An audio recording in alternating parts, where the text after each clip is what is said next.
A promoción da náutica galega volveu levar a portos de Galicia ata Portugal. O seu presidente visitou a zona de Oporto para manter encontros con 3 clubes na procura de establecer acordos de colaboración que favorezan o sector. A rexión norte de Portugal é un ámbito estratégico para a náutica galega. É un espacio estratégico tamén para artellar algún tipo de acordo societario para participar en proxectos europeos ou executar os mesmos.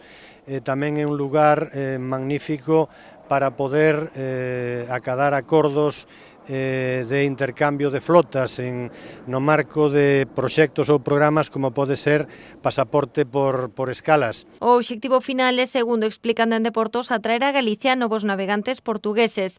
No seu paso por Portugal, José Juan Durán mantivo reunións con membros da Marina Porto Atlántico de Leixoes, Marina do Ouro de Porto e a de Poua do Barcim, que non ocultaron o seu interese polas posibilidades que ofrece Galicia. Vejo que é máis fácil e compreende-se os portugueses subirem até às rias e navegarem por lá do que o contrário.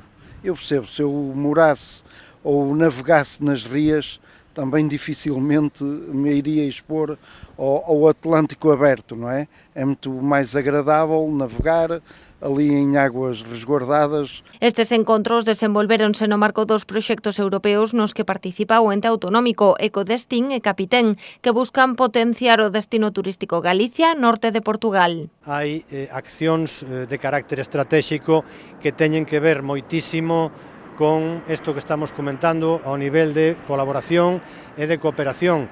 Estamos falando desde cuestións como pode ser o artellamento dun clúster do arco atlántico europeo desde Irlanda, pasando por Gran Bretaña, por Francia, polo norte de España e por Portugal, a cuestións como intercambio de coñecimentos, de experiencias, tamén cuestións que teñen que ver coas novos desafíos e como os novos retos aos que se encamina a náutica de recreo. José Juan Durán regresou de Oporto cun novo compromiso dos clubes portugueses que estarán presentes nas mesas técnicas que se celebrarán para definir a estrategia de Portos de Galicia para o desenvolvemento da náutica galega ata o 2020.